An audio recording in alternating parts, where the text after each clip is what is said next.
Welcome to the Sailor Noob podcast, where a superfan and a noob talk about the original Sailor Moon episode by episode. I'm your host, Mikan Hana, joined by my co-host. I'm the co-host, Caliban. I'm also the noob, and it's getting down there. It's getting bad. Yeah. We'll talk about it. And we're still a couple of magical people ready to Moon Crisis make up this episode. Today we are talking about episode number 135, Fureal Kokoro, Chibiusa to Pegasus in Japanese. Connecting Hearts, Chibiusa and Pegasus, the English translation, and the English title, A Teacher's Lesson. I'd rather focus on the crisis part. Have they been telling us, is this a cry for help this entire time? Moon good crisis? Point. Crisis of child safety? Yeah, no kidding. You've got Japan. Danger. Japan, you've got more mascots than citizens, and you don't have a stranger danger situation going on? They don't really have that. Oh, no, because otherwise they couldn't send their kid down to the store for eggs and umishu. Of course there have been instances where kids have trusted a stranger and things have gone really horribly. I won't go into details right now, but I don't think it happens very often. So, people don't really teach their kids What does that. Japanese McGruff look like?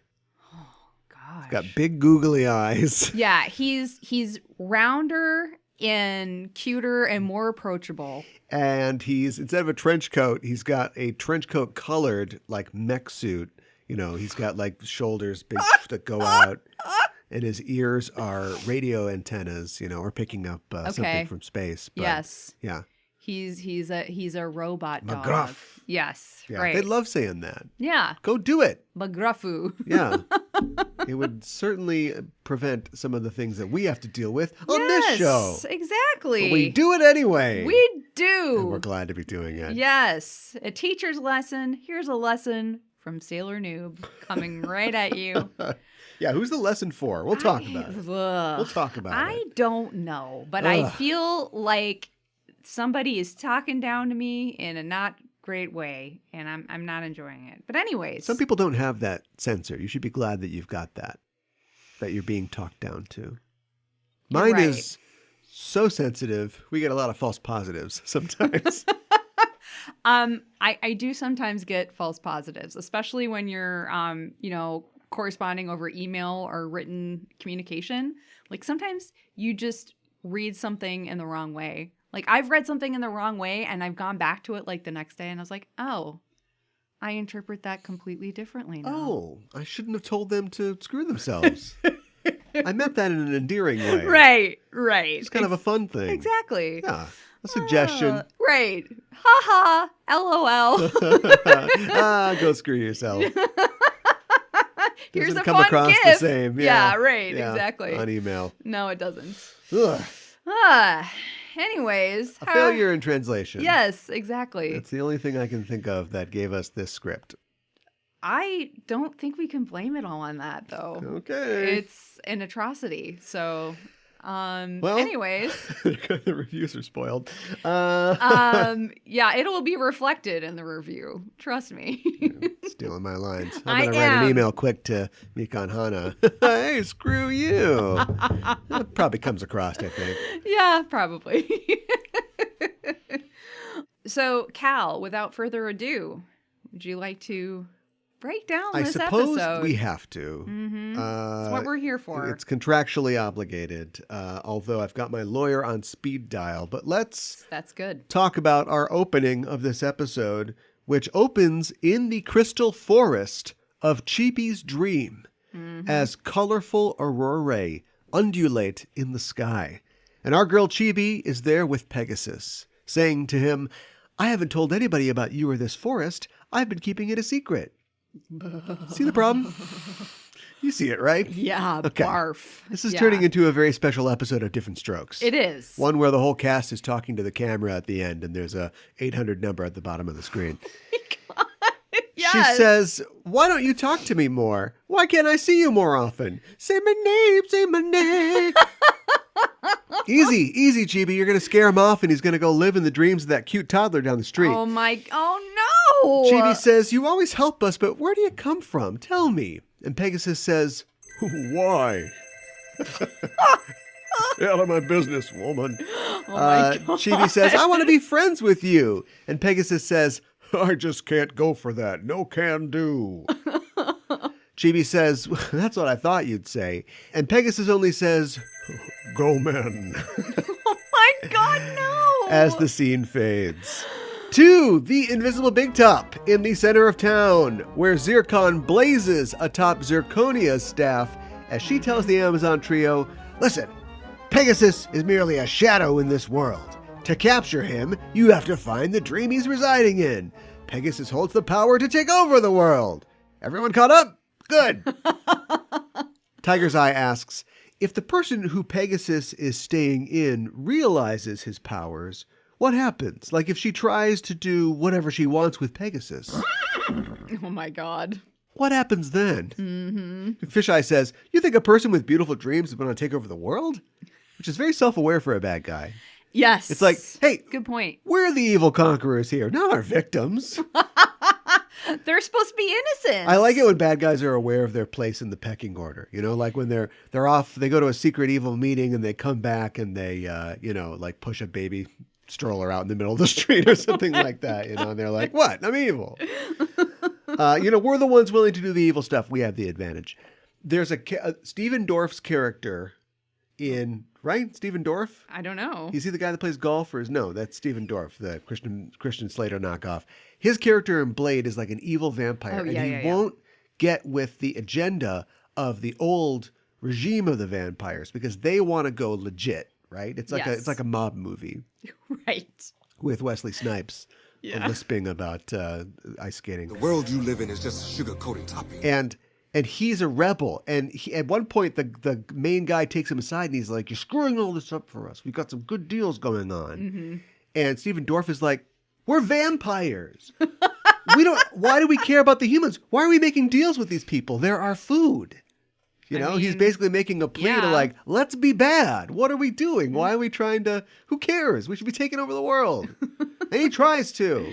Yes. And becoming a Jell-O mold that's not quite set yet. It's a weird movie. It's very early in the CGI superhero sort of days. It is weird, but it's very enjoyable. A lot of character. Yes. Miss Open Season and all suckheads. Well, so does Hawkeye, who makes the excellent point that the moment that this person, this hypothetical person, thinks about taking over the world, then they wouldn't have a pure and beautiful dream anymore. And then Pegasus couldn't live there, which...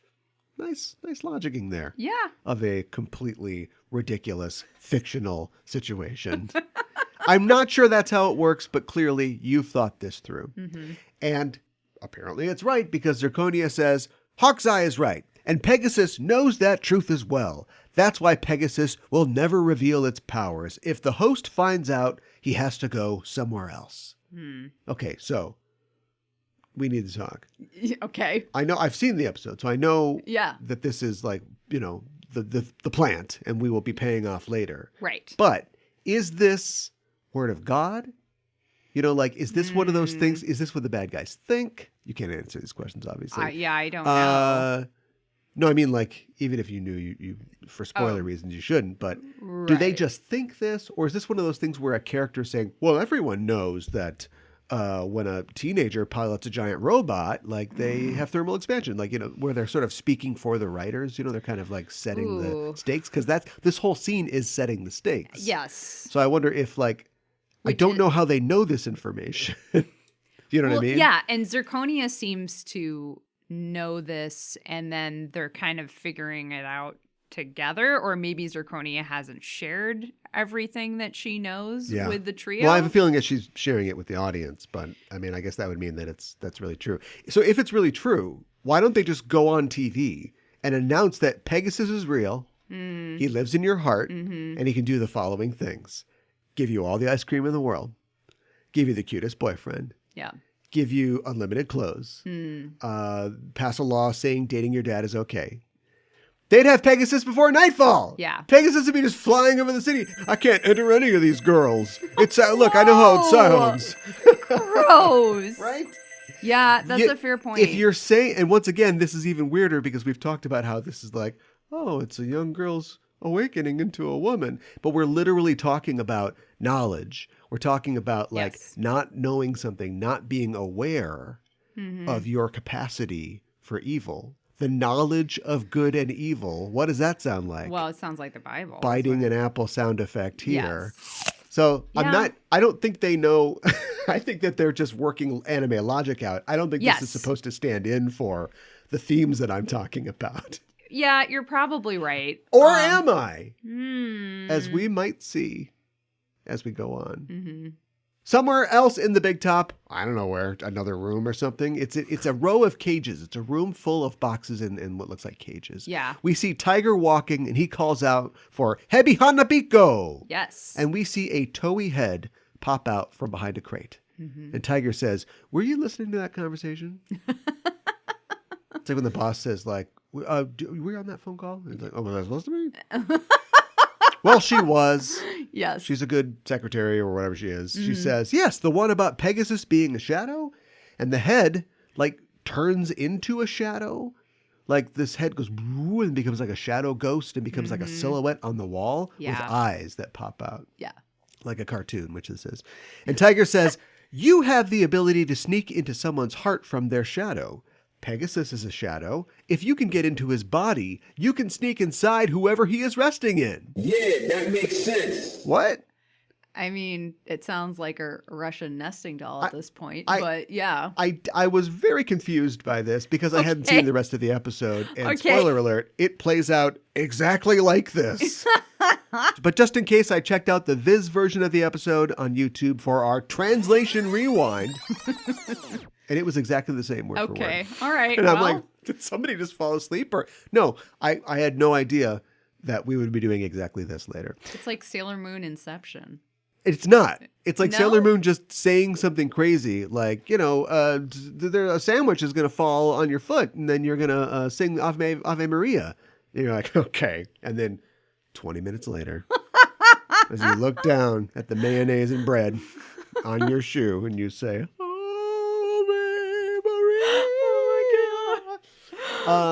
we'll find out when we see it in action. But however it works, it's bad. And Hebi says, my special skill is to charm a human's heart and steal it away.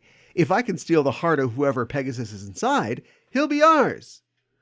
Which also seems to make sense, but is like kind of different than what he said.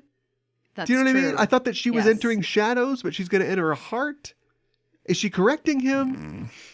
What my problem is, when you think in the about past, it they all falls never apart. would have bothered to explain any of this. Some weird Yoma in a stewardess's uniform would come out and do something crazy, and we would go, oh, I get it. Like, she's tempting them to do it, and she's got spines that go into their heart or something like that, and so that they come out of the heart, and now they're okay, and we're going to move on. But, like, for some reason, three different characters all decided to just stop and explain exactly what we would see in this visual medium, which could explain a picture's worth 1,000 words. You got 12 pictures a second here. Yeah. That's a lot of words, and I'm not doing the math on that. But anyway, it just feels like she's correcting him. Like, is this like when you lie on your resume and your boss is like, okay, I'm going to need you to build tables for all the quarterly report sheets and populate the VLOOKUP.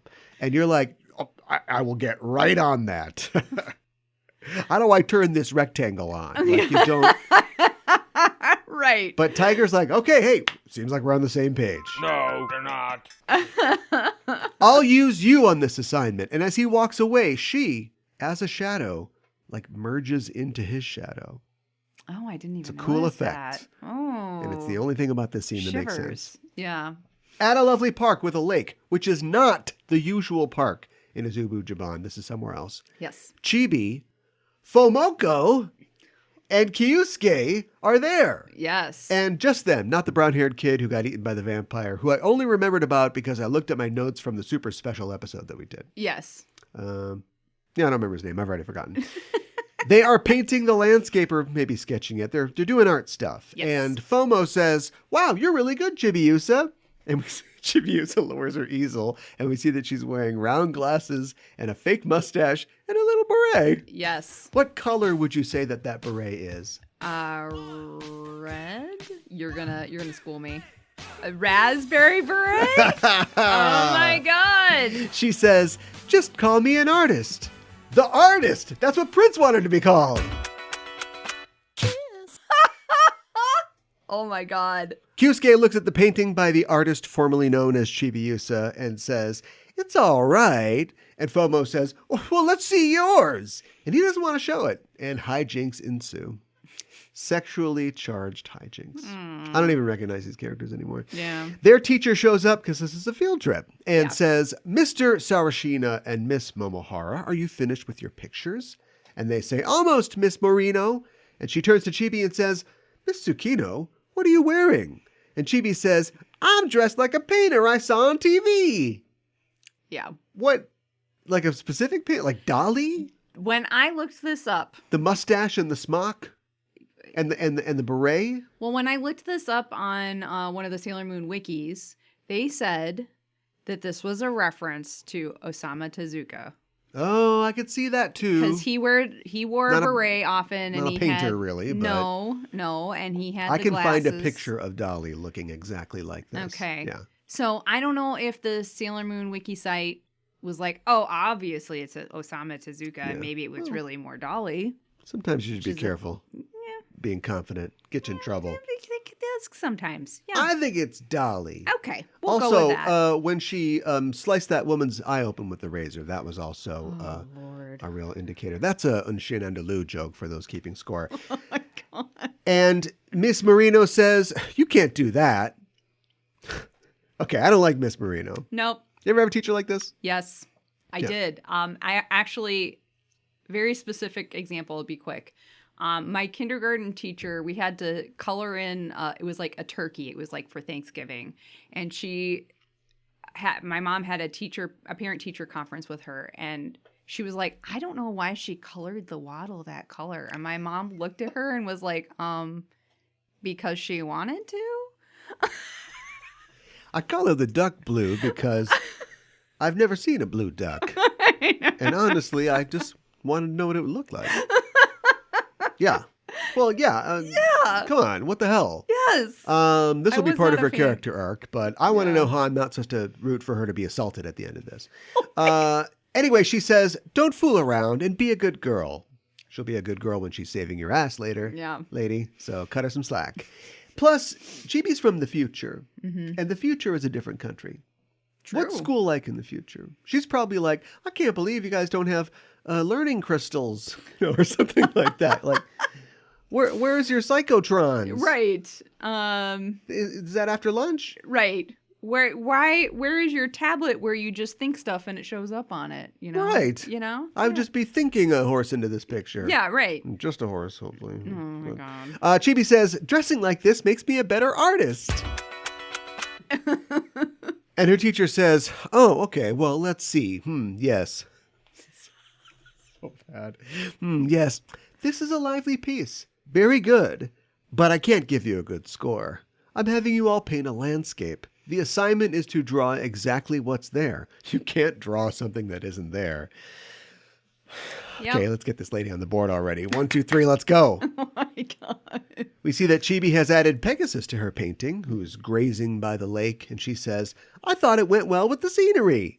And Kyusuke, of all people, says, you're a blockhead, Miss Marino, which must be a Peanuts reference. Oh my god, you think someday, Kira Miru, Peanut, not just Snoopy and Woodstock. I want to know if the Japanese like peanuts. We know they like Snoopy. Do they like peanuts? Yeah. Yeah. Okay. But that seems like a, good point. When Miss Marino went, after, so we know it is.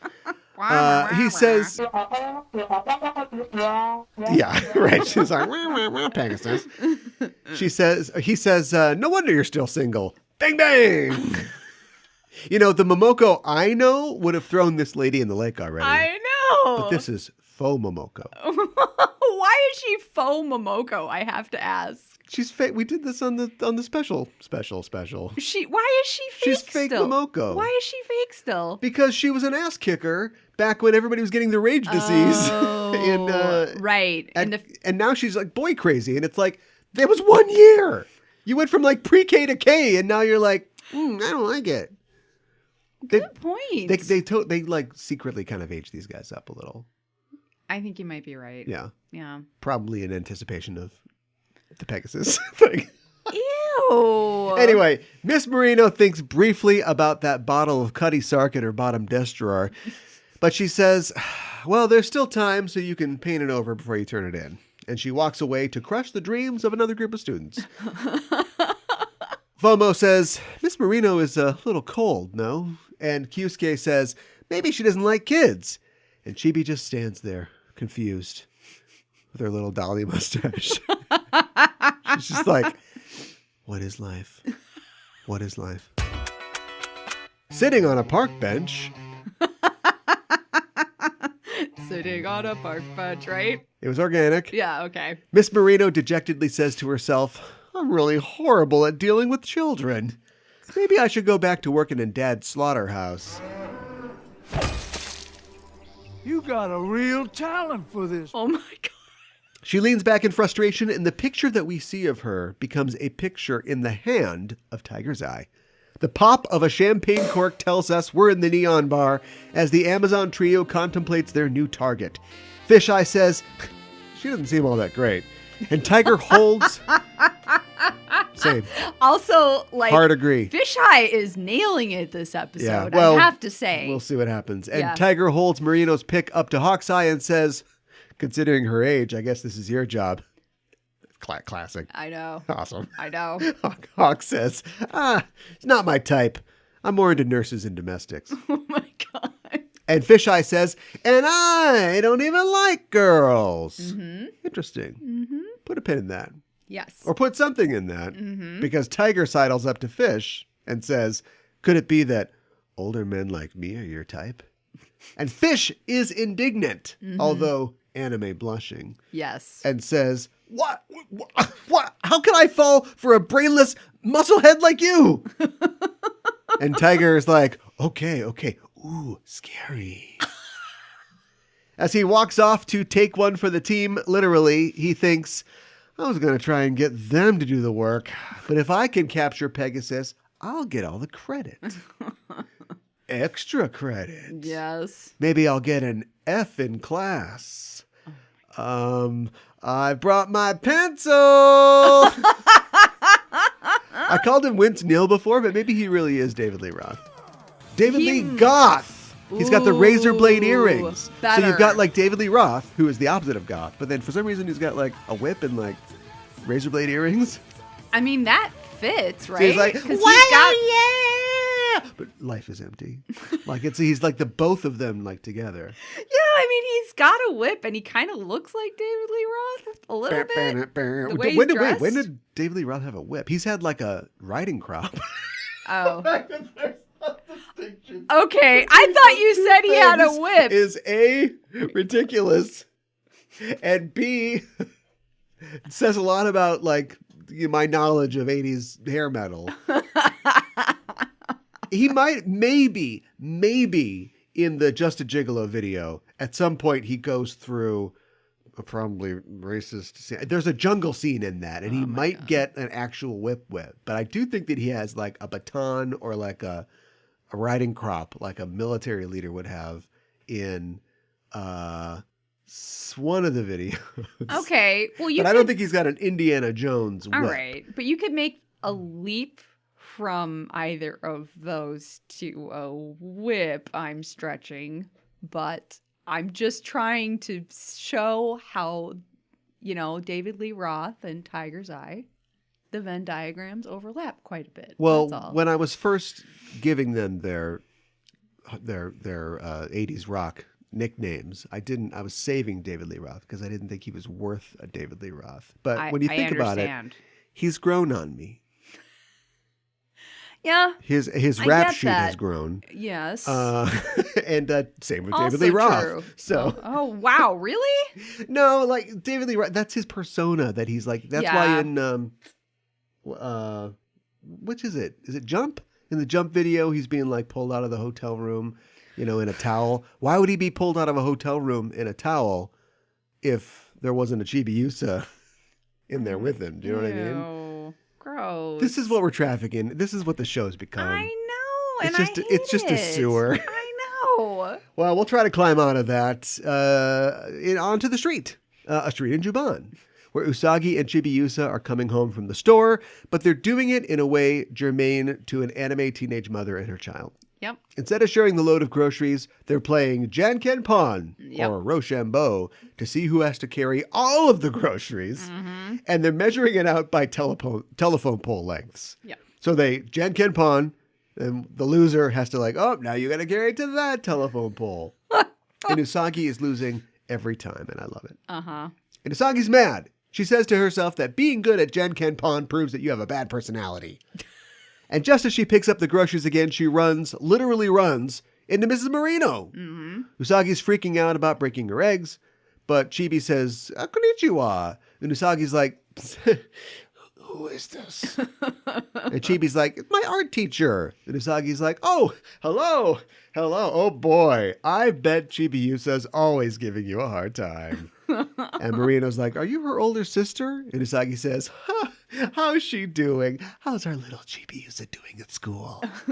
And Chibi's like, "Oh, now you start acting like a mom." I know. Marino says, "Chibiusa is very popular in class. She easily makes friends, to the point that I'm a little jealous." Uh-oh. She just said the quiet part out loud. Time to transfer to that Montessori school. Yeah, no kidding. Chibi seems to really see her teacher as a human being for the first time. Whether that's healthy or not, I don't know. But Miss Marino excuses herself like, "Well, I'm going to go look at pictures of my dead cat." And leaves, and Usagi's like, "Oh, so you're doing well at school?" And Chibi says, "I guess." Just like when a parent asks their kid about school. "What'd you learn in school today?" "Stuff." Yeah, Stuff? right. Stuff? Where the midterms are? Chibi says, "Even I can't make friends with everyone," which, put that on a pillow. Chibiusa saying that, I believe it. As Marino walks away, she thinks to herself, "Teachers are always teachers, even on Sunday."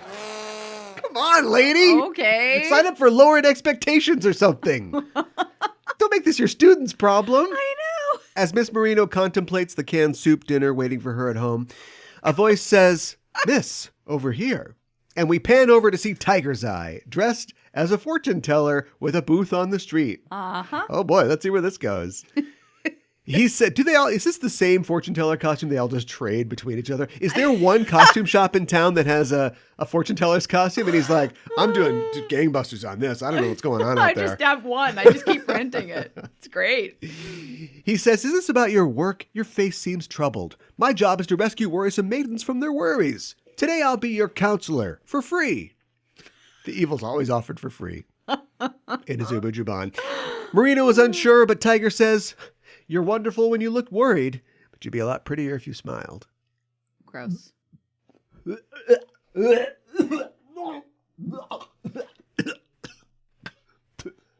I'll allow it. Right. It was a perfectly Just barfable this time. moment. Yes. He says, "Don't you want to meet yourself after you've gotten more charming?" Which is that's like post-grad level negging. Marino knows the season finale of Drag Race was last week, so there's nothing waiting for her at home. So she sits down. As he does fortune teller stuff, she says, "I wanted to be a teacher since I was a little girl, but now that I am one, I can't get along with the children at all. I don't know if I can keep teaching."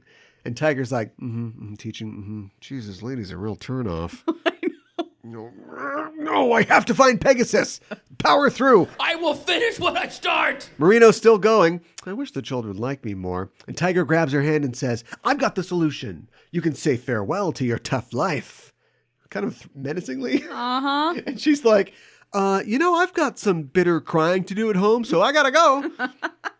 And she starts to run off, but Tiger whips out his fortune-telling sticks and telescopes them out and trips her, knocks her off her feet. Uh-huh. And then his sticks become his whip, and he's in his circus togs. Mm-hmm. Serious question. Why is the seduction necessary? It clearly doesn't matter at all. Last episode, a guy just breaks into a woman's house and just grabs her. And this time around, he's like, yeah. I'll tell you what, I'll kill you. How about that? He just jumps into hey, why don't I just end your stupid life? Does it affect the dream? Does it make... Is the idea to question. like season the dream by like making a woman believe in like a beautiful romantic fantasy and then that's like I mean, social lubricant? oh my God, Please gross. forgive me. Please forgive me. It's a gutter. A gutter! Possibly, but then I keep thinking about how as soon as the seduction is over, they automatically turn into their circus togs and the victim is on a board and is terrified and screaming. Right. So even if the seduction helped the quote unquote dreams taste good, as you put it, Season your dreams, bitch.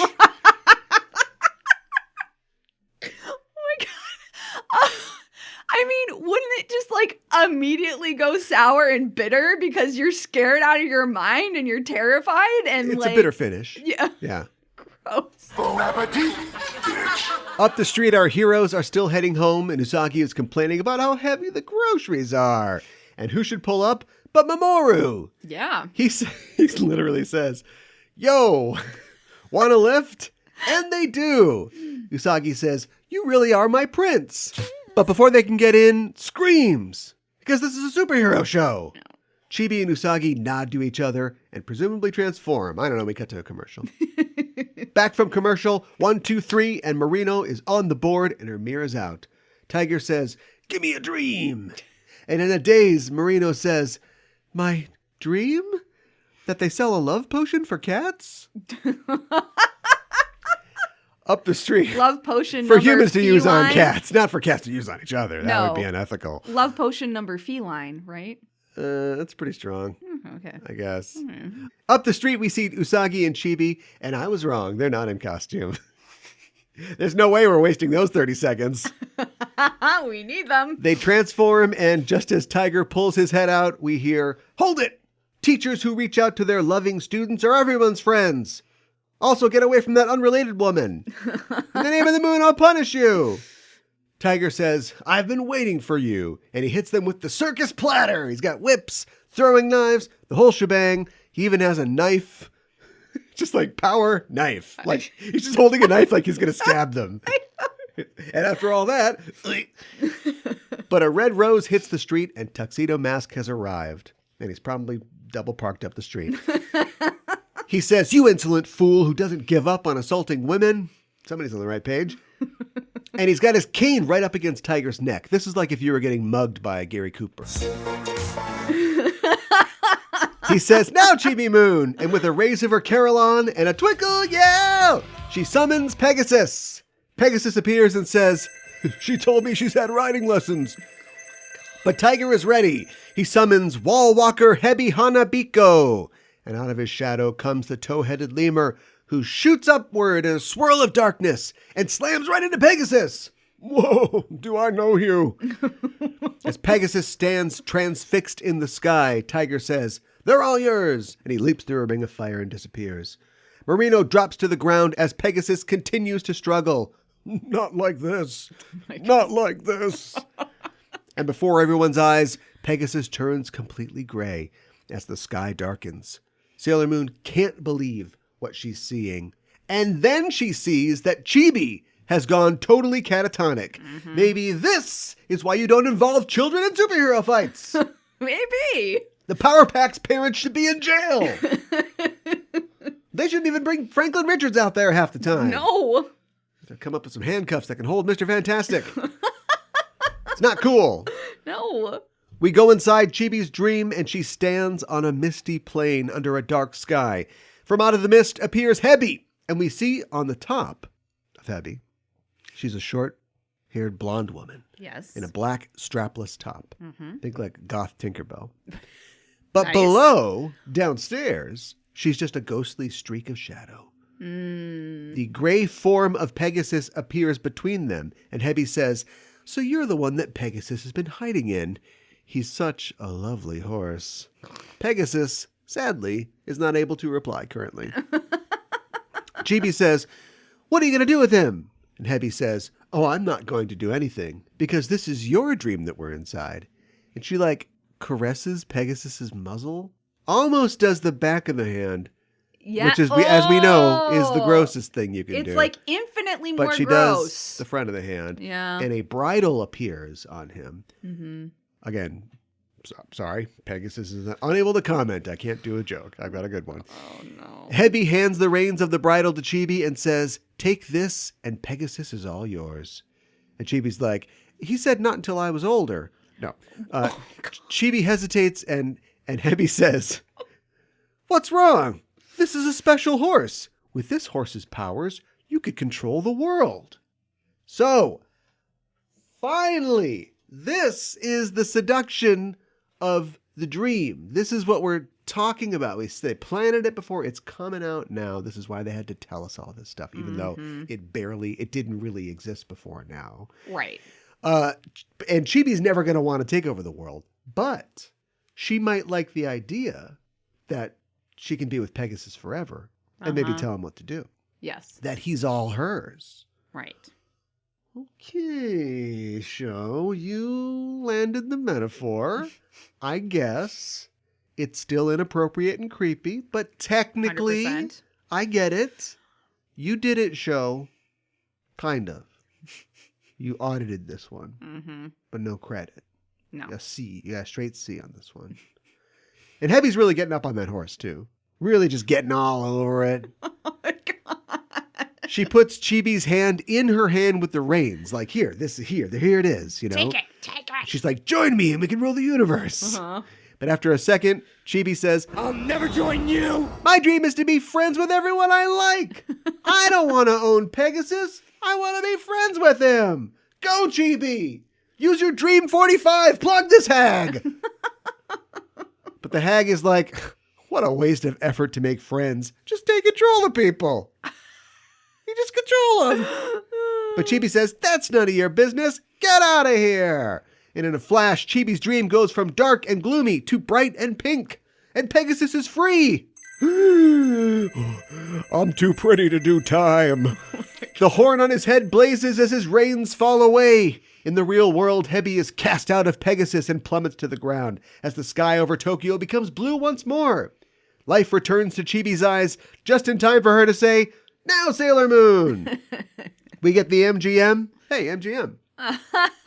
That's a joke between me and Mika. And Hebby Hanabiko stages out for the last time. Sailor Moon asks Chibi what happened, but Chibi's unsure. She's 6. Yes. Miss Marino hasn't taught her about the hero's journey and the ordeal yet. No. And the belly of the beast. Tuxedo Mask says, "I'm glad you're safe. I'll go get the car." Just a bit of mundanity here in the life of the superhero. There's a reason we never see Wolverine recycling beer cans. For our ending sequence, we're back in the park, but it's rendered a little fuzzy. It looks like a child's drawing. And a student says, "Sensei, that cloud's like a cream puff." And Miss Marino says, "Then let's draw it so it looks yummy." Another kid says, "It's really fun to draw." And they all say, "We love you, Sensei. Sensei. Sensei. Wake up, Sensei. Wake up."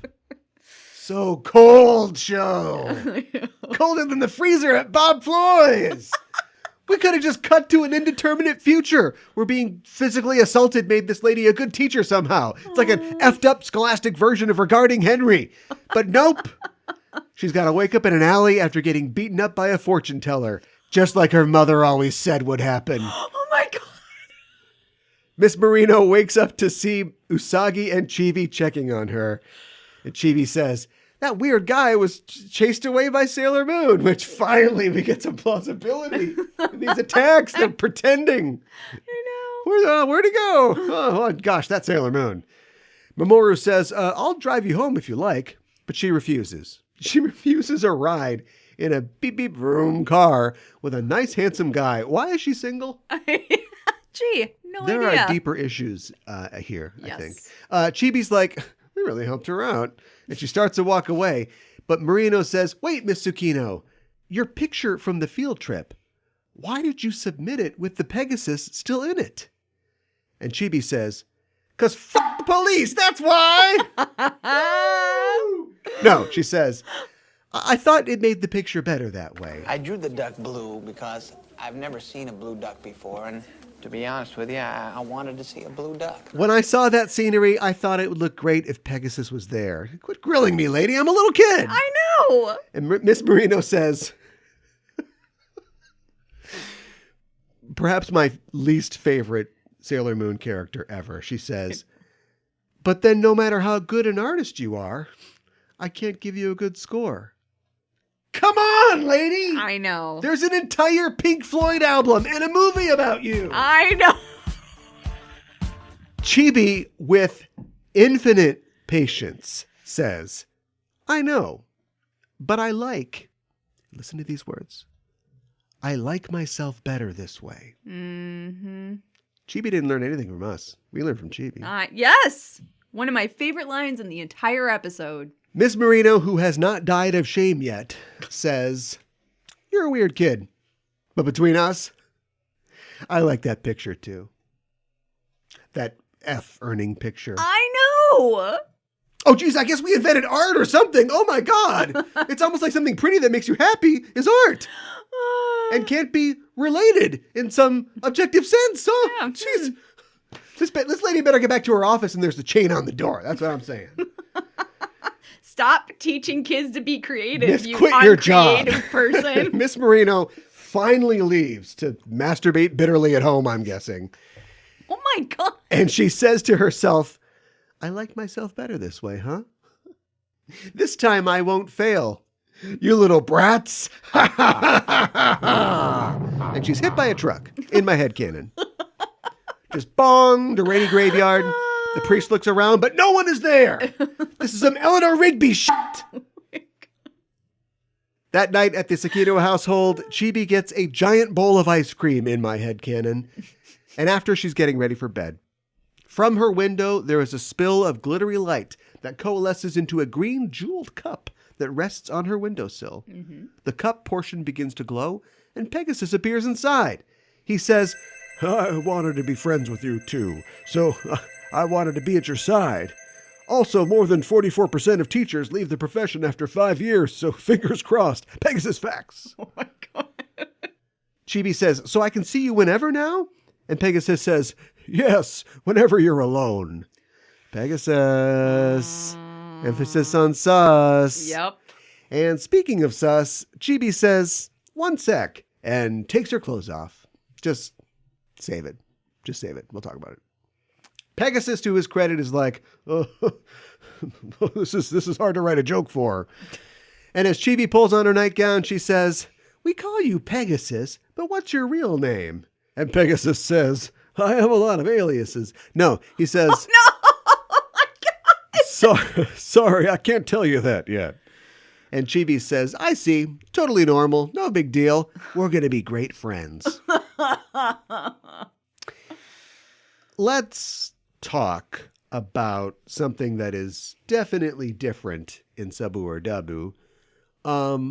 There's a thing where you see Goku's dick. Mm-hmm. And Goku is like 4 years old, and it's funny. And we don't do this anymore, but I grew up before now, before a lot of the listeners. The before time. And like the child nudity was funny. Uh-huh. And we've changed our thoughts on that, and I think it's for the better. Yes. But you would see things like that. Mm-hmm. This isn't. But what I'm saying is like it's funny because there's an innocence to it, or at least we had that. Yes. And I think that that's at play here. Mm-hmm. But when you spend 6-7 episodes literally having like sexual assault in your show, yes, and then you have the either knowing or unknowing weird, don't tell anybody about me. Now I'm at your bedside while you're changing. When you've got that already, it turns something that's just like, Jamie, put some clothes on. It's like it's a goofy child, child nudity. This kid, it doesn't have any self-awareness. Right. We understand that. Mm-hmm. It darkens that a lot. 100%. Yeah. Yeah, I completely agree with you, and I don't.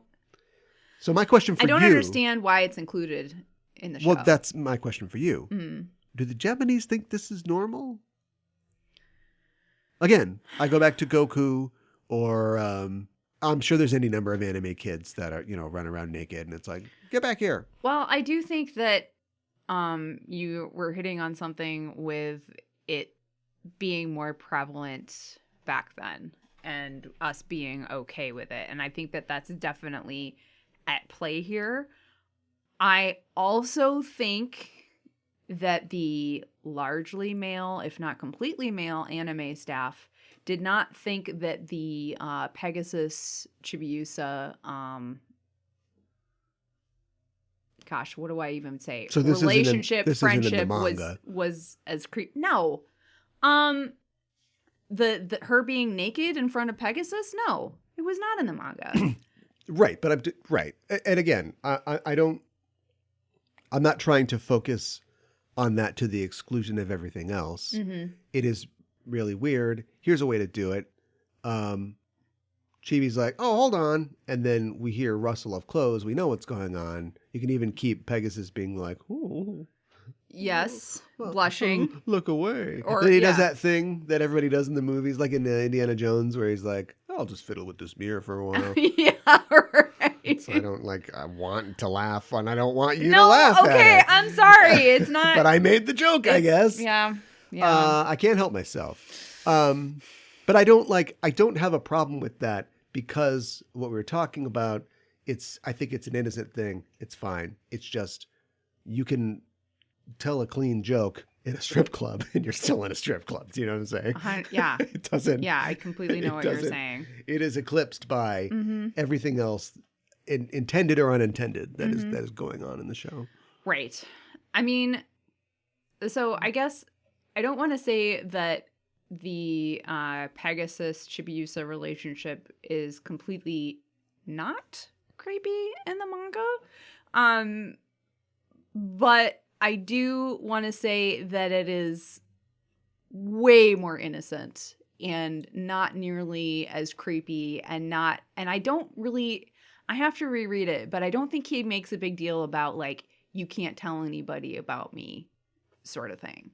And actually, no, he doesn't, because she's not the only one who sees him right away.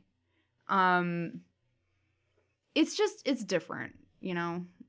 And like, there's not like the little cup thing that he shows up in. Yeah. But I can't remember what it's called right now.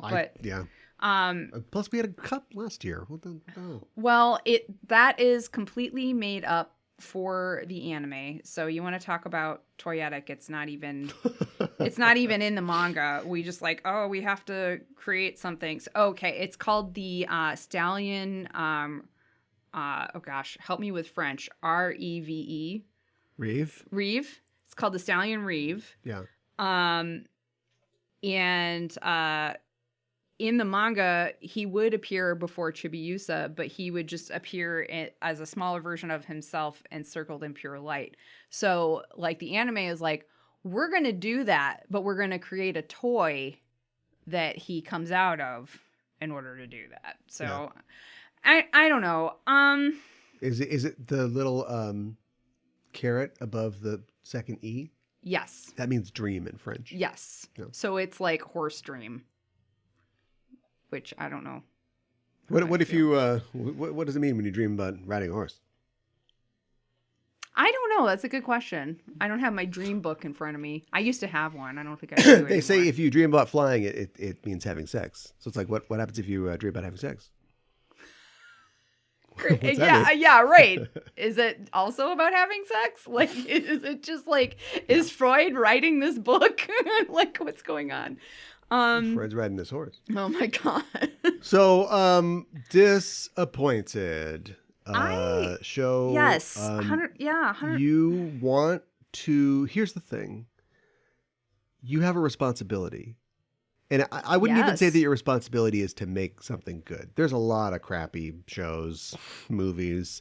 It would be great if they were all good. They're not all good. Mm-hmm. But you have a responsibility to treat these characters well. Be careful with these characters. Mm-hmm.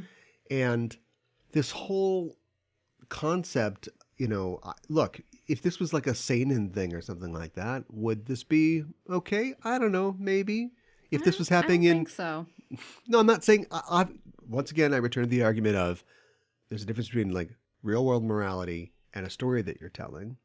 That's true. And so, if this was happening in Jujutsu Kaisen or something like that, you would hate the perpetrators of this, and you would hope that, the main character is possessed by a demon, and he's probably like, "I'm a demon, and these guys are scum. Let me eat their heads or whatever." And that would be the action of the plot, right? Yes. But it just doesn't belong here at all. And so, just like be more careful with what you've been entrusted with here, especially when there's like a child character here. Yeah. Like you shouldn't have to put a trigger warning on Sailor Moon episodes. I agree. Yeah. Well, and especially because like in Japan, they were like, geared towards children. So children in Japan who were Chibiusa's age were watching this. I mean, that's even more terrifying than teenagers watching this. You know what I mean? Like, it's not... You're still impressionable when you're a teen, but you're way more impressionable as, like, a little kid. So it's... Well, I don't think it's going to harm anybody. I just think that it's... Maybe not. I think it's in bad taste. It's definitely in bad taste.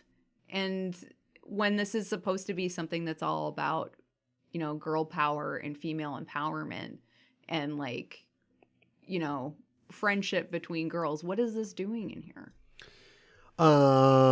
Great point.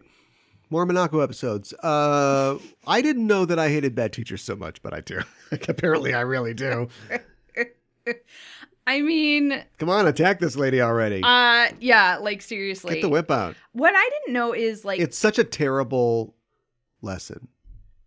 What is the lesson? The lesson is that there is an antagonism that's healthy between students and teachers. Because Chibiusa, and maybe you can tell me if this is a Japanese thing.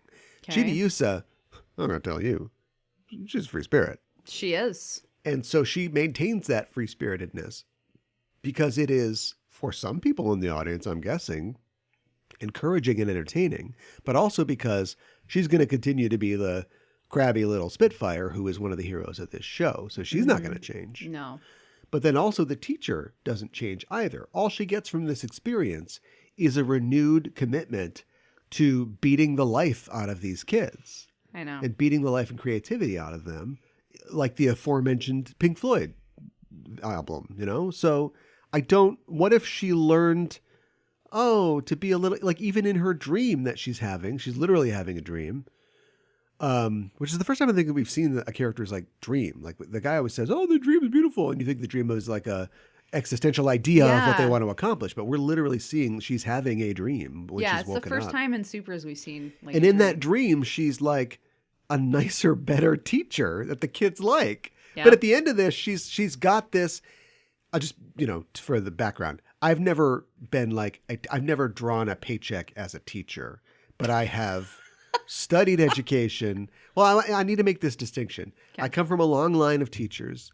I have taught in classrooms, and I have worked for schools as like staff and as coach and other stuff. But I've never like taught like a curriculum or had a classroom that was just mine.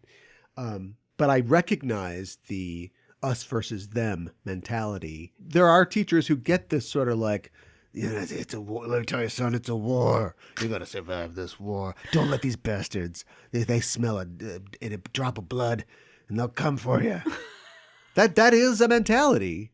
And that seems to be the mentality that she has. It's not like she meets this wonderful, vibrant, sometimes infuriating child, Chibiusa, and is like, I gotta loosen up a little bit. That's my problem. She learns nothing about her approach. Yeah. Her approach was terrible, and all she does is say, "I'm gonna get back on that horse." I'm gonna double metaphorically down. speaking, right? But even like more of a metaphor, not the magic horse. Of course. This is a metaphor twice removed, and that's awful. That's failure. Yeah, it is failure. And then what I don't get is like she, like you said, has this us against them mentality, but at the same time, almost in the same breath, she's like. Kids don't like me that much. Gee, I wonder why, lady. Yeah. And then also... What if they just failed to save somebody one time? They're like, we'll never forget the time that... Well, it's a sad end. know. She was whipped into a That's coma terrible. where she imagines that she's a great teacher forever. Oh, It's probably better for everybody. Just leave it. She's happier there. Yeah, the best outcome we could expect. I mean, like, I also don't think, obviously, you want to be, well, I shouldn't say obviously. I feel like most teachers want to be good teachers. Maybe that's not true completely. I've met a few. But, like, do you become a teacher so kids will, quote unquote, like you? Like, they're not your friends. There does need to be, I don't think that there should be an us against them mentality, but there does need to be a distinction, right? She just has no idea. I can't believe this is her dream because... Yeah, it's weird, right? Because, yeah, and it's not a recent dream either, right? Like she said that it's been, since she was young. So it's, sometimes people have a dream and they realize, oh, this isn't for me. Yeah, they try it out and they're like, and they I go was do wrong. something else. Yep. Yeah. Go do something else, Miss Marino. I would not normally say this, but if this episode ended with her meeting another man who was rich and was like, hey, what's going on? And then we find out that she just becomes a housewife and he just takes care of her. If we can, I know this show's about female empowerment, but I would like to submit a request to disempower one female specifically. Wow. And then we move on. Her dream died for our sins.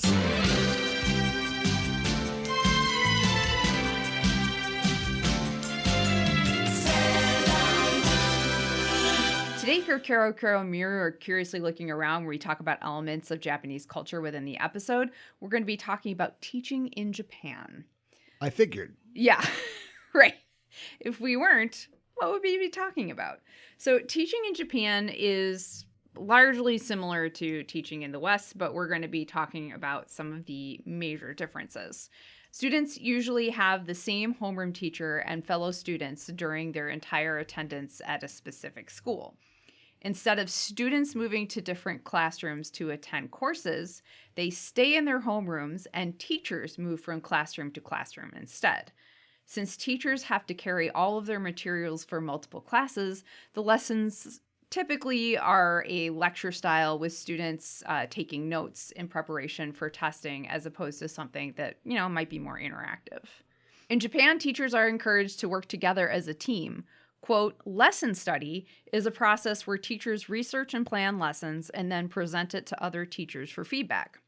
Teachers also meet to discuss school-wide issues and then organize into teams to address those issues. Sometimes they write a report on how to solve them. Teachers aren't hired by specific schools, but by prefectures. In the beginning of a teacher's career, their school appointments within the prefecture change about every 3 years. The prefectural government assigns the strongest teachers to the schools and students that need them the most. Teacher salaries are paid from both the national and prefectural governments in Japan. This means that salaries don't vary as much based on an area's median household earnings or its property values. Yeah. Compared to schools in the U.S., Japanese schools receive more funding from the national government to put towards buildings and other expenses. In comparison to other developed countries, Japan actually spends less on education, only investing 3.3% of its GDP when the average is 4.9%. In 2017, Japan spent an average of $8,748 per elementary school student, while the U.S. spent $10,959. Okay. So that's a difference of over $2,000 per student. Japan spends its education funding more judiciously. School buildings tend to be rather plain looking. Textbooks are printed in paperback, and students are responsible for keeping schools clean, like you were talking about. Right. No custodial staff is needed. Japan also employs fewer administrators at each school. Typically, there's just a principal and a couple of vice principals. While employing less staff and running rather smoothly can be overall positive, there is at least one very noticeable drawback. Schools in Japan don't have school counselors. So on top of their very heavy workload, teachers have to fill that role. So they, what kind of duties? Like if a student has an issue with another student. Okay. If a student is being bullied. So there's no specialty staff for that. No. But do they receive training? I don't know that they do. They must receive some. I don't know. I didn't run across anything in my research that says, and they receive training. Oh. It's just as like, this is another thing you get to do because you're not already busy with other things. And yeah, we trained you on how to do all these other things. Good luck. I bet they do. You think so? Yeah, that's like half of what teachers do is get vocational training for things. I hope that they do. Let me put it that way. Yeah. Japan's teachers are paid more than the OECD or Organization for Economic Cooperation and Development average.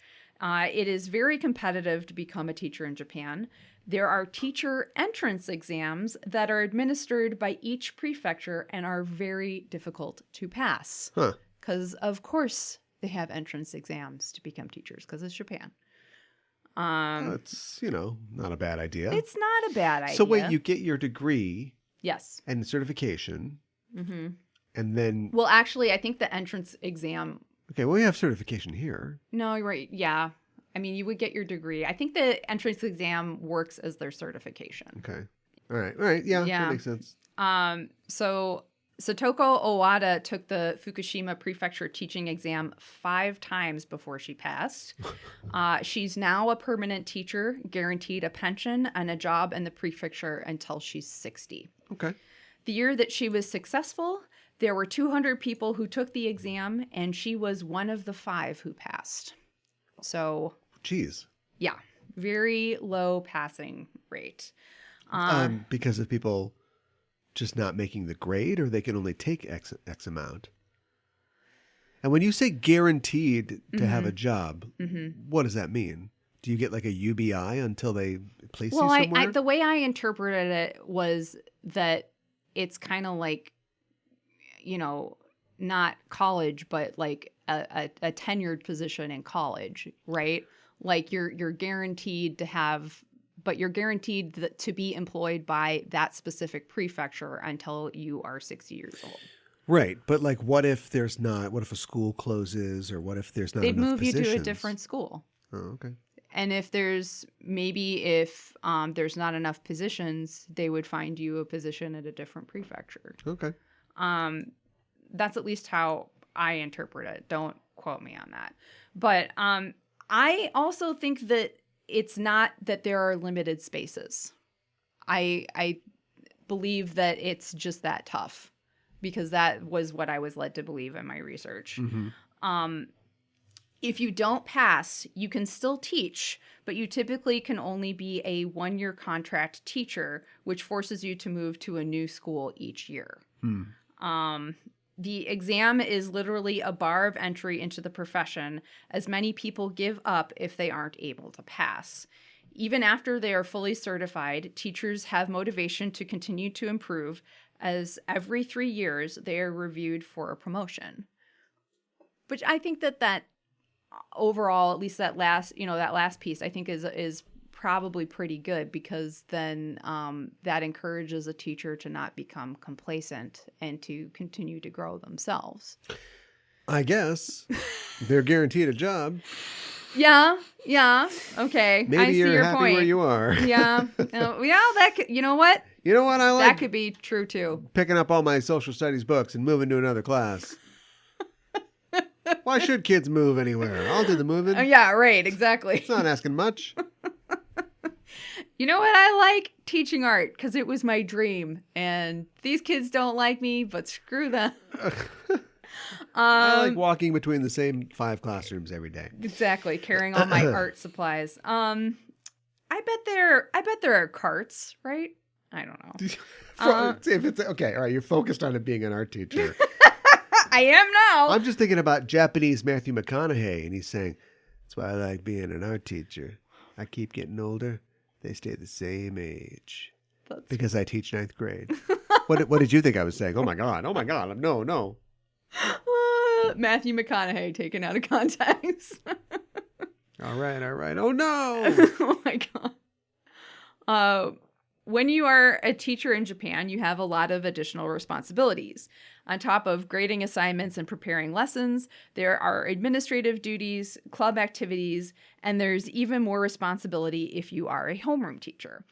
On top of this, parents have a lot of expectations about how much time teachers should invest in their kids. Back in 2016, a teacher in Japan tweeted, quote, "Please also give us educators the right to take days off. Give us our rights to live like humans.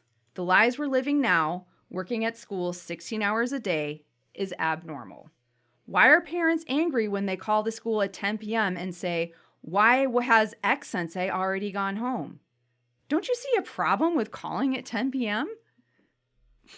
I mean, some fantastic points, I have to say. No notes. Yeah, exactly. According to a 2018 survey, teachers in Japan taught an average of 54.4 hours per week for elementary school and 56 hours per week for junior high. That's a lot.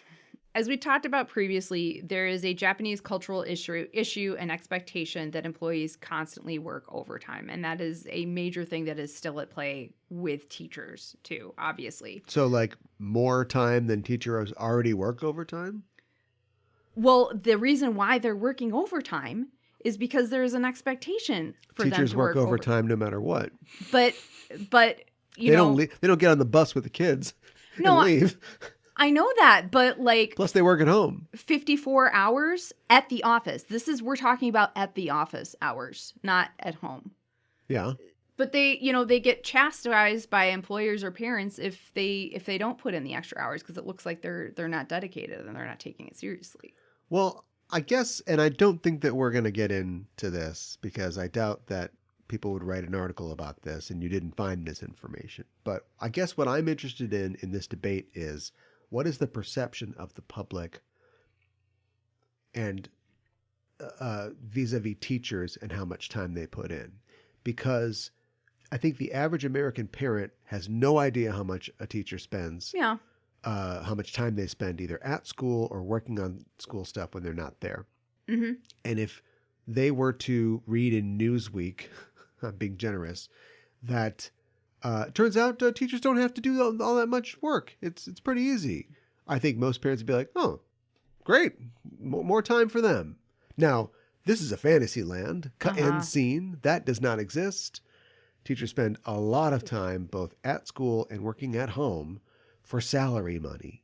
Right. Which means that they don't get paid extra. Maybe they get a little more if they take somebody on a field trip or something like that. But they don't get paid overtime generally.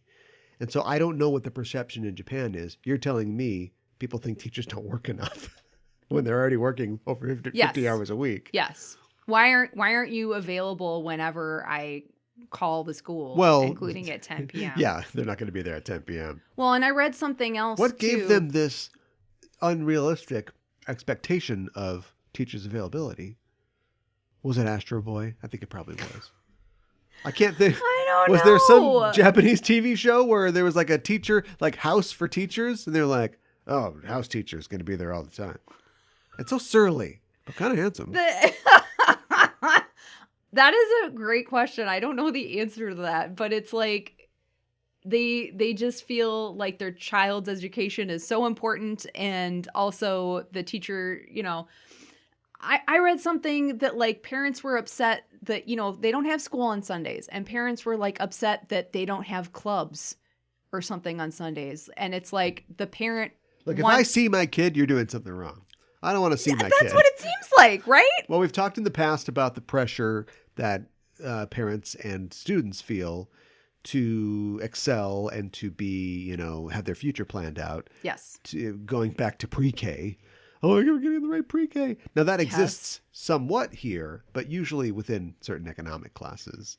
And other classes, it's like, I'm just happy the kid was there all day. So I'm sure that, is part of where the pressure comes from, because it's like, well, I need to talk to the teacher. I'm very important. I'm a parent. Yes. It's 10:05. Where is this teacher? Yes.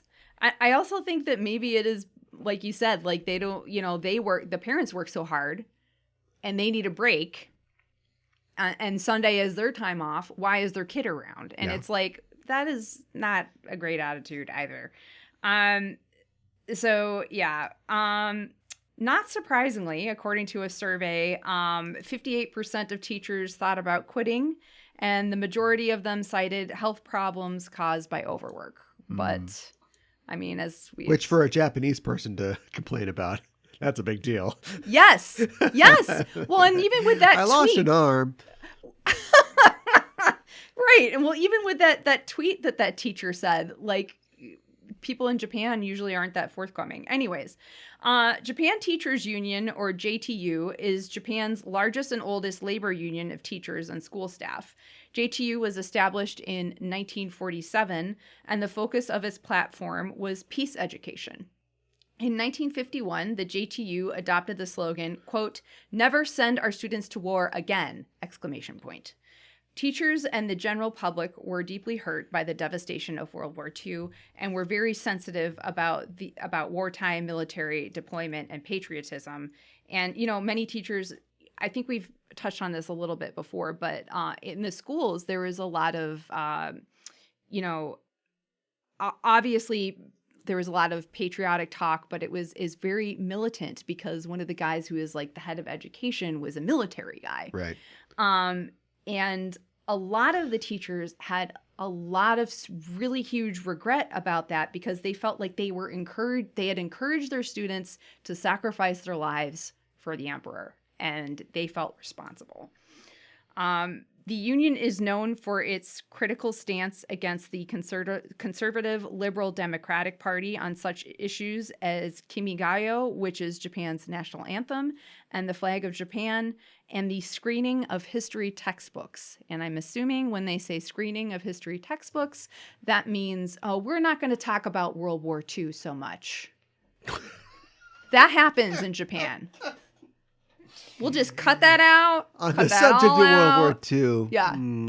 For another time. Yeah. So, yep, that happens. My house burned down? We don't want to talk about it. I know.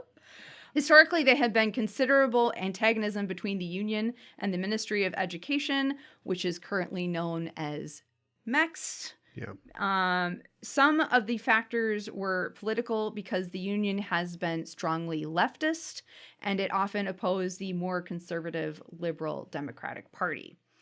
The union tended to support the Japan Socialist Party, and there was a minority that supported the Japanese Communist Party as well. In the 1950s, JTU held a lot of power due to its strong membership. In 1952, JTU candidates won 35% of the positions on the prefectural school boards and 30% of the positions on the municipal boards of education. The Ministry of Education was concerned about the strong influence of the leftist teachers over the Japanese youth. In 1956, in an action to get rid of the JTU members, the Ministry of Education supplanted the elected boards of education with appointed boards, as well as prefectural superintendents that were ratified by the ministry. In 1958, the Ministry of Education made its, quote, course of study legally compulsory, requiring teachers to teach it. So basically they're saying, this is what you're going to teach. Yeah, education reform was big in America at that time, too. Mm-hmm. Yeah, this is completely alien to any American listeners because we have many different parties, but there's only two parties in power. Yeah. And then there's a handful of independents. Yes. And then all of our committees are staffed by those senators and representatives. And so it's just, it isn't a thing like there's different parties that share power in, England or a constitutional monarchy or something like that. We just got the two. So yeah, and I mean, good luck.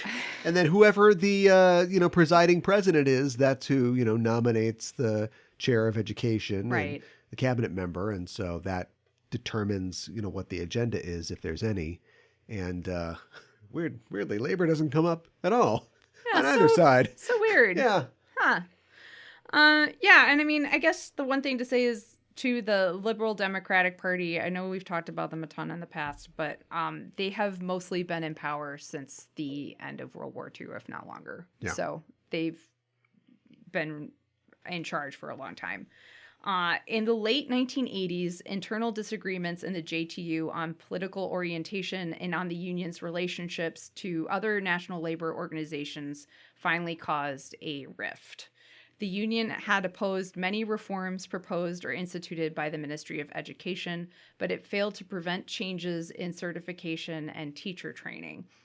The new union leadership that emerged after several years of internal conflict had a conciliatory approach to the ministry and distanced itself from strong political stances.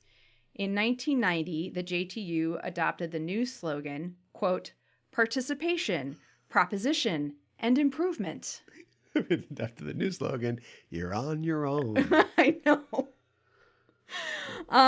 In 1999, the Japanese parliament ratified the Hinomaru flag and the Kimigayo anthem as national symbols of Japan. And that has been a huge thing of conflict between a lot of people, not just teachers and the government, but teachers have seen the flag of Japan and singing the Japanese national anthem in school as being symbols of World War II, because it was, so closely tied to patriotism and what led up to the war. And that did not dissipate. I don't think that has actually dissipated still for a lot of teachers. Or for the government. Yes. Yeah. Yes. Since the year 2000, Japanese courts have sanctioned school administrators' power to punish teachers for refusing to sing the national anthem. From 2000 to 2005, authorities disciplined 875 teachers throughout Japan because of the refusal to stand and sing Kimigayo. What? Yeah. Is this Japan or Florida? Yeah, I know. I mean, it reminds me of, that in the U.S. punishing football players for kneeling during the national anthem, except it's teachers not standing, and we're going to punish you. Yeah. No, not quite the same. I mean, it's not the same thing, but. No, it's the exact opposite thing. What we're talking about, that's a protest. Okay. Against something going on in America, True. Leveraged against our high sense of patriotism. True. Your thing, it's not your thing, you didn't do it, but this thing in Japan is possibly a teacher protesting against the very nationalistic thing of making them, Yes. sing the anthem, or just like, do that. It's, we got some studying stuff to do. So I don't know what the reason is that they're not doing it, but the enforcement of it is very nationalistic. Yeah, And that's what I always was want that to come back around. Let's play the old hits. Yeah, right? Why would the teens and 20s be smooth in a century? I know. Let's do, second verse same as the first. I know. Yeah. I was disappointed Well, when it I all starts somewhere. saw that. I know. Yeah. Itadakimasu with Usagi. What did Usagi eat in this episode? So we see her bringing home some groceries. And what we see in those groceries is she dropped some eggs. Yeah. And several of them have cracked. And there's also some thinly sliced pork. I saw it said pork in Japanese. It did. Okay. So it's that pre-sliced meat. Yes, exactly. For stir fry. And there were some apples, and it looked like maybe some potatoes too. So yeah, stir fry, curry. Oh, curry. I'm not really sure. Apples and potatoes. Yeah. And in Marino Sensei's dream, she is dreaming that one of her students is talking about a cloud that looks like a cream puff. Yeah. So yeah. Villain gauge, we rate a baddie 1 to 5 dark stars, 5 being the most wicked. The lemur in this episode is named Hebi Hanabiko, the lady who walks through walls. Whoa. Yeah, I like that, right? There's a Bradbury story like that, right? Sounds like that's it. the cat that walks through walls. Oh, okay. Well, she's just the lady who is cat-like. I don't know. If you break her name down into... this is what her name means. If you break her name down into 3 separate parts, Hebi means snake, Hanabi means fireworks, and Ko means child. However, her name most likely refers to the black... It could most likely refer to the black pellets that when you light them on fire. So these are a type of fireworks. Oh, the snakes. Yes. Yeah. Yes. Okay. Exactly. So they turn into a snake. And in Japan, or they look like a black snake. In Japan, these pellets are called hebitama, or snake ball, or hebi hanabi, or snake firework. Okay. So, yeah. I don't know what that has to do with education, Shadows? horses, or circuses, but... Yeah.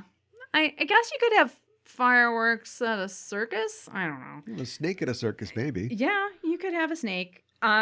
She also says when Tiger's Eye walks away, she says shua, and I was like, what is that? That's a Japanese person saying sure. It might be. Sure. But you could very well be right. But I looked up the onomatopoeia for snakes in Japan, and it's shuru shuru. But I looked up if shua was an onomatopoeia, and the closest that I found was the term shua shua, which describes fizziness or the sounds of bubbles in a carbonated drink. So probably sure. What's Shua. the onomatopoeia for snake? Like the hiss that they make? Yeah, it's Why not just say shoo-doo, hiss? shoo-doo. You know a snake goes, shoo-doo, shoo-doo. What are you talking about? We've talked about this before. Some of their onomatopoeia for animals. I don't know how they sound. The animals sound like that. They've but got an S sound. They do. They do The have an snake S goes, sound. that's it. Yeah, You're right. done. Yeah. No, hold on. We can add 20 steps to this. Come on. We're Japanese. I know. Let's be creative. So, We made it this far. exactly. In her design, when we first see her in the beginning of the episode, she is mostly a shadow, which is appropriate, with her short blonde or brown hair, her pointy ears, and only one purple eye showing. Like, it seemed like it was just one eye showing. Her skin is white as snow. She has, again, short blonde hair, purplish gray eyeshadow, red lipstick, long red nails, giant black eyelashes, and a big blue tear on her cheek. Yeah, she's got a teardrop tattoo. Yes. Maybe she did some time. I don't know. She just sneaks up to people. She is in a room full of cages. Oh, good point. Yeah. Yeah. All right. This is she's gonna get some time off her sentence for doing this. And then she dies. Yeah. Well, it's all the time off. Yeah, exactly. And then, like you said, she wears a black sleeveless top with a large diamond cutout of the front and kind of half circle cutouts around her navel on both of her sides. Yeah. And as well as her back. And her lower half is black, and like you said, maybe it could be interpreted as both, right? Like a long shadow or like a snake-like body. And she has several gold bracelets and a black square earrings. Her rating. I like her overall character design. I especially like the snake body. I think that's cool. She's very powerful and clever as she went inside of Pegasus's shadow to get to his host. I guess that's her power, though. Yeah, she goes inside people's hearts through their shadows and then reveals where the horse is, and it was all explained at the beginning of the episode. Right. I mean, she makes Chibi is instantly comatose, and Pegasus is just frozen and gray. And it seems like for a little bit there that the Dead Moon Circus might actually have a fighting chance. So that's pretty powerful. I don't know what's happening to Pegasus, but he's right there. So this is where, Tiger just throws one of those knives or something like that. Right. Or can he not be hurt when he's great? Is he real at all because he's a shadow? I don't understand either, to be perfectly honest. Yeah. Like, when he's all If you grayed out, wanna is he stone? Or Yeah. Or is he just not accessible? Pegasus is out of order. This whole court's out of order. If you want to explain something, Zirconia, I have a couple things. I know. I'd be happy to have you explain. And like she tries to trick Chibi by enticing her into having Pegasus as her own winged horse. But I like how Chibi is able to expel her by just telling her to get out. We did get an earlier introduction to her, which is great, but it would have been cool to see her, try different tactics or attacks. I mean, I think Chibi could have taken her. So, I feel like I've been doing this a lot, but I'm going to give her 3 out of 5 dark stars because I think there's some cool things about her, but, would have liked to have seen more. For all those same reasons, I'm giving her 2. All right.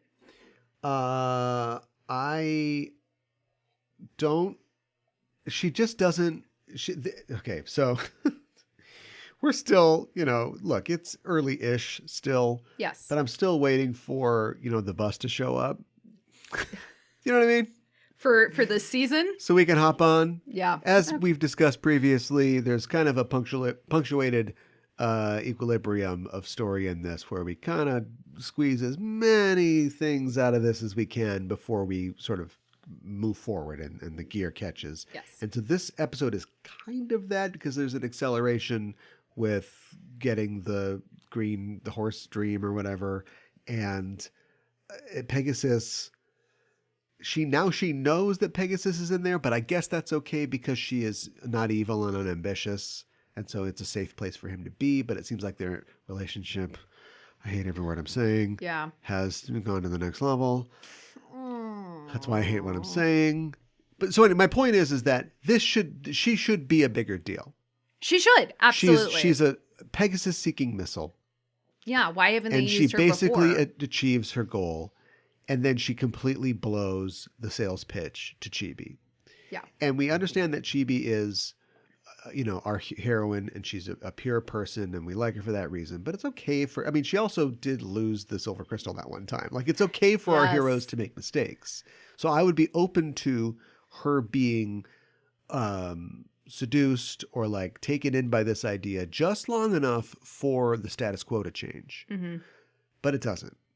And it's a heroic moment and I like it. But she's just like, oh, screw you, lady. Like, it doesn't, she's not able to convince her at all. And that's the other half of what she's supposed to be able to do. Mm-hmm. And as far as her being a snake or whatever, that's cool. And she's lives in shadows or something like that, been there, done that. Oniwa bandana. So she doesn't bring anything all that new. Yes. She fails at her task and doesn't do anything else really besides. And she's got plenty of time to do. This lady's on the board before the commercial break happens. Well, just after. And so in all that time, she can't get it done. Mm-mm. It's just a failure to launch. It's a 2 for me. Okay. I like her pixie cut. It's but cute. That's the one. But otherwise, yeah, it's a 2. Yeah. Take a bow or our rating on how our villains left the stage of life. We do get some voice variation and how she says stage out, and she says it kind of through a scream. And the scream especially gets elongated. And she also only has one arm raised as if she is going to grab the attack in her hand. So I thought that was kind of cool. Maybe I'm feeling generous, so I'm going to give her 4 out of 5 for this one. That's generous. I guess that was generous. I'm going to give her 2. Okay. It's another just picture of the character. There's nothing like smoky or snaky about it. It's just her. That's true. Yeah, she, has a good vocal performance, but that's what she's getting a 2 for. She doesn't add anything to it. It doesn't vary anything at all. Again, this is more about my disappointment in this lemur than anything else. I think there was a potential to do something really great. And I like the idea of a, no, Luke, come with me, we'll rule the galaxy moment. But they just kind of botch it. It's just sort of flat and doesn't achieve the heights that are possible. So therefore, I can't give you a good grade. I'll give you a 2. Like that. Perfect. Here is our rating for this episode. I like how Usagi started acting as soon as she found out that she bumped into Chibi's art teacher. Just like super polite and like, yeah, it was funny. I like when Tiger's Eye is bored listening to Marino Sensei, because honestly, same. I like every date that she's ever had. I know, right? Being recreated. Why right am I still single? Gee, I don't know. Screw you! I know. I like when Chibi tells Hebi Hanabiko off and refuses to take Pegasus's reins because she wants to be friends with him, not control him. And I like that Chibi said she likes herself the way that she is. I do not like, and I think we've both made this abundantly clear, how incredibly creepy Pegasus was in this episode. Why are you watching a little girl undress? Why are you making sure she doesn't tell anybody about you? And also show, why are you doing this? How old is E.T.? I was not expecting this question. In terms of my patented out of nowhere questions, that's got to rate pretty high. Yes. I don't know. He's pretty wrinkly. I think if you did E.T. now, you would say, no, E.T. is also, he's like Grogu, you know. He's a little kid. He is a kid of his race. And so he and Elliot are experiencing things together. Yes. But if you want to look at it realistically, E.T. is a scientist who is here to study Earth with his other, E.T. friends. And so he is like, I don't know how old. He could be older, could be, but he's like an adult. And he is taken in by this kid and fed Reese's Pieces and hidden within his stuffed animals. Yes. And then later gets hammered.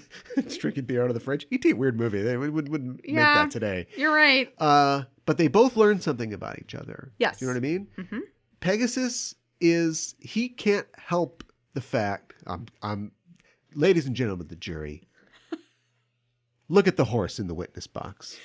No. He is a extra dimensional creature who happens to look like a Lisa Frank sticker.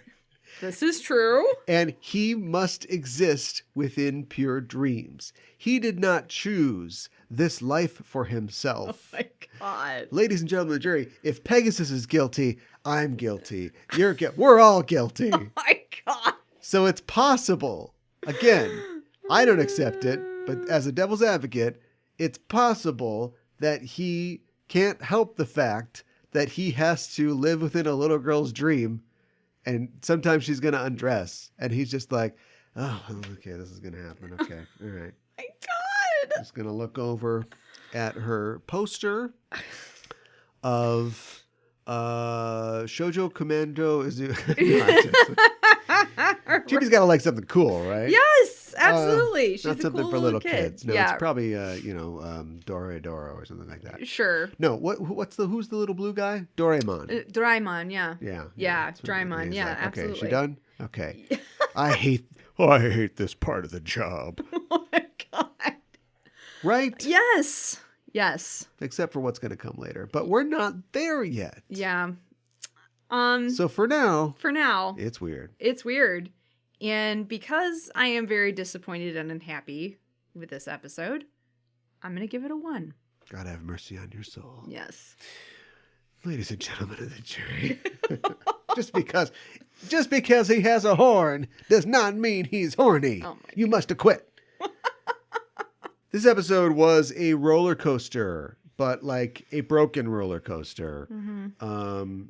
If the Batman ride went upside down all the time, not only on the twists, they had me and they lost me, and they had me and they lost me. And for a time, especially near the end, when Chibiusa was showing us why we like her and showing us that for all of her faults and all the things that she has to learn about life still, she believes in herself with a self-determination, I think, that goes beyond the normal ignorance of a 6-year-old, Yes. It's good. I'm glad we got Sailor Chibi Moon out there protecting us on those rooftops and those building tops and steeple tops. Yes. Be careful. Wear a harness. And they really lost me at the end when we learned that, thank God these superheroes inspired this teacher to continue to suck. And at that point, I was like, goodbye, a 1. I don't care anymore. Yes. I just can't take it. There could have been a better written episode with that was espousing more relatable and admirable themes in which Chibi showed us that she has the integrity of a person, 4 times her age, which still isn't very old. But screw it and screw you, show. Yeah. 1. I don't care. Come on. No, not Please happy. tell me it gets better. Yeah. Oh, I didn't hear anything. I can't promise anything. Yeah. So, my English title is Concealed by Innocence, Winged Pervert. It's not his fault. I put this whole stable on trial. Oh my God. Next episode on Sailor Noob. Yeah. Will Pegasus be? Lionel Hutz. Yes. I'm not a horse lawyer, technically. Yeah. Okay. Good one. A little harsh, but you call it like you see it. Mm-hmm. I didn't really want to work very hard for this. That's fine. Although I think it's very interesting that once again, I guess I blew my Teachers Are Bad wad on episode 122, where they go to Mugen Academy and we meet Vilui Biriru. I still love it. So I'm going to take a page like I did from for that episode from the band Pink Floyd and merely name this one Another Chick in the Wall, Part 2. Next episode, we are talking about episode number 136. Mamoru o Mamore, Ninja Usagi no Yakimochi in Japanese. Protect Mamoru, Ninja Usagi's Jealousy, the English translation, and the English title, The Trouble with Love. Whatever. Ninja Usagi. Yeah. Is Usagi Hood going to return? I don't know. Oh, don't. I can't take it at this point. If you pull that rug out from under me, I'm going to break my neck when I hit the ground. I'm feeling bad. I'm feeling bad at this point. I know, me too. This is my belly of the beast. You know what makes me feel good? What? When people join our Patreon. It makes me feel good too. When they sign up to become Senshi with us at patreon.com/Sailor Noob. Mm-hmm. And when they do that, they get access to our other podcasts. More podcasts? Are you people insane? We have a show called... do it? I'll tell you how we do it. Shoe leather and putting in more time than a Japanese teacher. We got a podcast called Animedification where we talk about the first episode of a randomly selected anime, and we just recently did Violet Evergarden. Yes. And had some complicated feelings about it. Yeah. You'd have to listen to find out. We're talking about a show called Chobits. Yes. Coming up. Already had a vote no for Chobits. Oh, really? From one of the patrons. Okay. But that's okay. Good. Add that to the discussion. We're doing it and anyway. We'll talk about Chobits in the future. But that's a fun show. And it also alternates with a show called Pretty Guardian Sailor Noobs, where we talk about the live-action Pretty Guardian Sailor Moon. And not to spoil anything, but in a week or two, we begin our last episodes of Pretty Guardian Sailor Moon and Noobs, where we talk about the end of the live-action show. Yes. The saga comes to its pulse-pounding conclusion. And you want to be there with us by becoming a Senshi at patreon.com/Sailor Noob. Join the Patreon today. Well, that's our show for this week, and the Name of the Moon will be punishing you next week with another episode of Sailor Noob. I'm too pretty to do time.